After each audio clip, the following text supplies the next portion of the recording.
काल परवा कृषी मंत्री बोलत असताना काय म्हणाले माहितीये?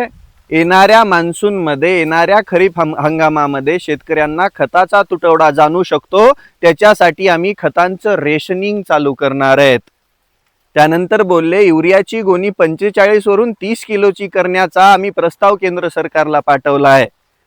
त्याच सोबत हे बोलत असताना ते शेतकऱ्यांना फक्त घाबरवत होते. शेतकऱ्यांना कसा त्रास होईल, शेतकऱ्यांना कशी अडचण येईल हे सांगत होते.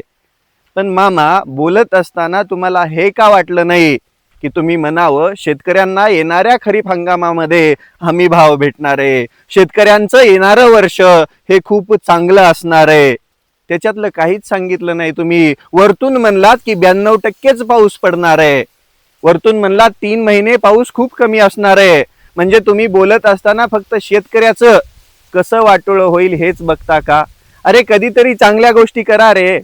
7-8 रुपये किलोने कांदा आज शेतकरी विकतोय. अक्षरशः गाड्यांखाली तो तुडवला जातोय, फेकून दिला जातोय, नासल्या जातोय, सडल्या जातोय. कोणत्या पिकाला भाव आहे? कोणत्या पिकाने शेतकऱ्याचं भलं होणार आहे हे कधी सांगितलं का? शेतकऱ्याची एक सामान्य आणि सोपी मागणी आहे की आमच्या पिकाला सन्मानजनक हमी भाव द्या, जेणेकरून आम्हाला तुमच्या दारापुढे येऊन पदर पसरायची गरज लागणार नाही. पण तुम्ही धंदे तेच करतात. तुम्हाला शेतकऱ्याचं भलं बिलकुल चालत नाही. उलट त्या शेतकऱ्याला कसं घाबरवल्या जाईल, शेतकऱ्याला कसं टेन्शन मध्ये ठेवल्या जाईल हेच तुम्ही बघता. आधी तुमची व्यवस्था बदला, शेतकऱ्यांचे दिवस बदलायला वेळ लागणार नाही. झाकण झुलं.